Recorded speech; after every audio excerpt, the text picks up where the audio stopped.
সাল্লাল্লাহু তাআলা আলাইহি ওয়াসাল্লাম আমার মুসলমান বলার উদ্দেশ্য হলো আল্লাহর নবী পবিত্র জবান দ্বারা বললেন সাহাবারা রাত্রি বেলা ঘুমানোর আগে কোরআনের একটা করে খতম দিয়ে তোমরা ঘুমিয়ে দাও সাহাবারা জিজ্ঞেস করেছিল ইয়া রাসূলুল্লাহ এক খতম করে কি এমন করে আপনার দেব সম্ভব কি করে হবে কারণ রাত্রিটা আমার আল্লাহ বানিয়েছে কিসের জন্য রাত্রিতে আপনার মনে হয়েছে অন্য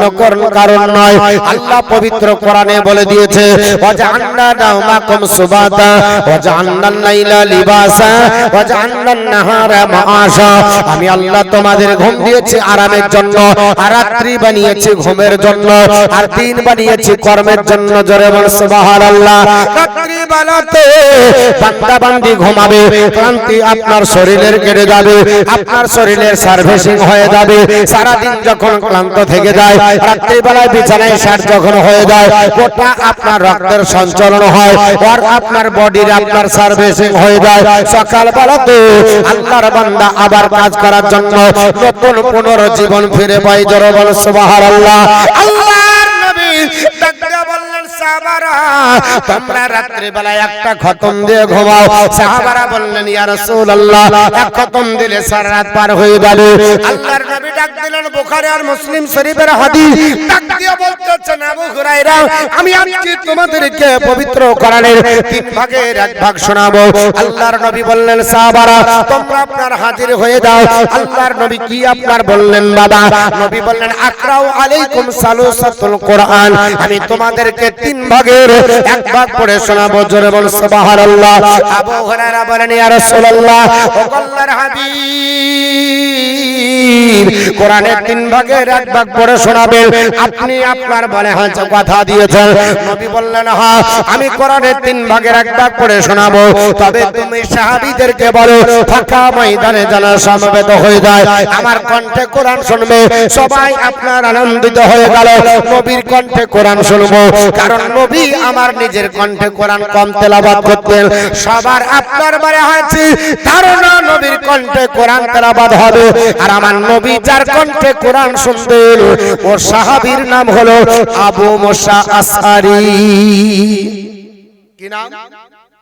আবু মুসা আশআরী রাদিয়াল্লাহু তাআলা ইনার কণ্ঠে নবী কোরআন শুনতেন কেন আল্লাহর নবী বলছেন কোরআন পড়া চাইতে শোনাতে নাকি সুবহানাল্লাহ বলবেন না পড়া চাইতে শোনায় নাকি বেশি এটাও তো জিজ্ঞাসা করতে পারেন যে হুজুর তাহলে আর পড়ে কি করব একটু শুনি নিব মৌলবীদের কাছ থেকে না শুনেন এর জন্য পড়া চাইতে শোনাতে নাকি বেশি যিনি পড়ে তার অহংকার হতে পারে আমি বক্তা আমি হাফেজ আমি কারি আমার মতো হাফেজ নাই আমার মতো কারি নাই আমার মতো মাওলানা নাই এই অহংকারটা তার জন্মাতে পারে পারে না পারে আর যিনি আগ্রহের সঙ্গে শুনবে ওনার মনের মধ্যে দুটো কাজ করবে শুনবে আর মনের মধ্যে বলবে আমিও যদি এরকম পারতাম বলে না যে যে স্টেজে যাবে যদি বক্তার বক্তব্য ভালো লাগে তো দেখবেন মাদ্রাসার ছাত্ররা ওই আপনার বক্তার বক্তব্যকে নকল করে কারণ ওরও ইচ্ছা হয় তো এর জন্য কোরআন শোনার চাইতে পড়ার চাইতে শোনাতে নাকি বেশি তো নবী আমার এর জন্য শুনতেন কার কণ্ঠে বেশি কোরআন আবু মুসা আশআরী তাই বলে কি নবী জানতেন না নবী তো হচ্ছে সাহেবে কোরআন পৃথিবীর প্রথম হাফেজ হলো নবী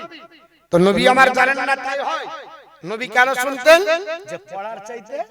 শোনাতে নাকি বেশি জোরে বল সুবহানাল্লাহ সুবহানাল্লাহ আমার মুসলমান বলার উদ্দেশ্য হলো আল্লাহর নবী সাল্লাল্লাহু তাআলা আলাইহি ওয়াসাল্লাম তাকে বললেন সাহাবারা তোমরা একত্রিত হয়ে যাও আমি তোমাদেরকে আমার কণ্ঠে কোরআন শুনিয়ে দেব হযরত আপনারা আবু হুরায়রা যাবার পর সমস্ত সাহাবাদের ডাক দিলেন সাহাবারা হাজির হয়ে গেল আল্লাহর নবী তখন কি করলেন ফাকরা কুল হুয়াল্লাহু আহাদ আল্লাহুস সামাদ হাত্তা খাতামাহা আমার নবী এইটুকু পড়ার পরে বিশ্ব নবী চলে যাচ্ছেন হযরত আবু হুরায়রা পেছন থেকে ধরতে লাগলেন আল্লাহর নবীকে ডাক দিয়ে বললেন ইয়া রাসূলুল্লাহ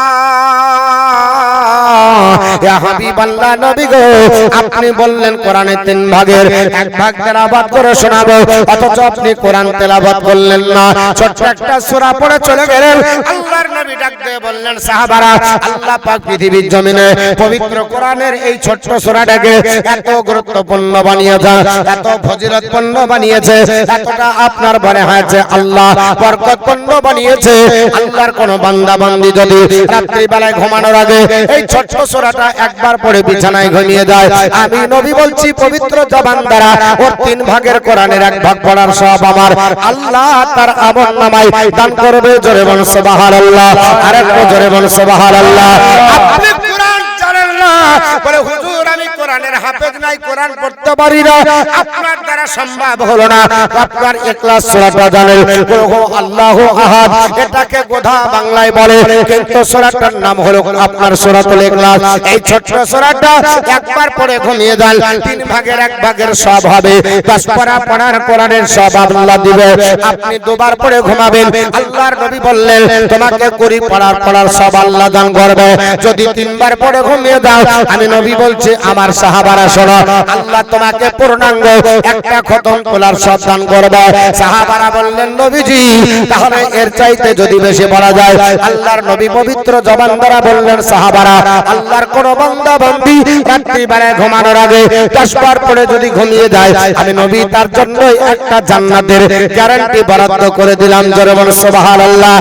একটা জান্নাতের কামরা আল্লাহ পাক তাকে আপনার বরাদ্দ করে দেবে যদি আপনার বলে হ্যাঁ 10 বার পড়ে, বেশি সময় লাগবে না। রাত্রি বেলায় ঘুমানোর আগে আল্লাহর কোরআন একটু ঘুমিয়ে যাব, আপনার পড়ে ঘুমাবো বাবা, ইবাদত করে ঘুমাবো। কারণ পৃথিবীর জমিনে এই দিনটা চিরস্থায়ী দিন নয়, এই রকম অহংকার চলবে না, রক্তের গরম চলবে না, একদিন চলে যেতে হবে পৃথিবী ছেড়ে, ঠিক না বেঠিক বাবা? রাত্রি বেলাতে আপনার ঘুমটা হয়ে যাবে, অথচ এক খতমের সব পাওয়া যাবে। 10 বার পরে ঘুমিয়ে যাব, একটা আল্লাহ পাক আপনার আমলনামাতে জান্নাতের কামরা আপনার বরাদ্দ করে দেবে। সাহাবারা বললেন ইয়া রাসূলুল্লাহ এর চাইতে যদি বেশি পড়া যায়? নবী বললেন সাহাবারা 24 বার পরে যদি ঘুমায় আল্লাহ দুটো জান্নাতের কামরা বরাদ্দ করবে। ওমর ফারুক আযম রাদিয়াল্লাহু তাআলা আনহু জান্নাতি সাহাবী দাঁড়িয়ে গেলেন আল্লাহর নবীর কাছে দণ্ডায়মান। নবী ডাকতে বর্ণমান, কি ব্যাপার তুমি দাঁড়ালে কেন?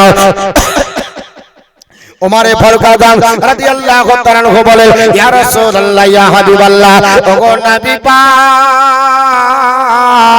আমি এই জন্য দাঁড়ালাম আল্লাহ পাকের কোরআনের এই ছোট্ট সূরাটা আমি প্রত্যেকদিন রাত্রিতে 100 বার পড়ি, তারপর ঘুমাই। জোরে বল সুবহানাল্লাহ। নবী বললেন আমার সাহাবী ওমর কবার পড়ো বলে 100 বার। আমি রাসূলুল্লাহ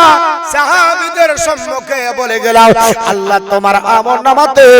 10টা জান্নাতের কামরা বরাদ্দ করবে।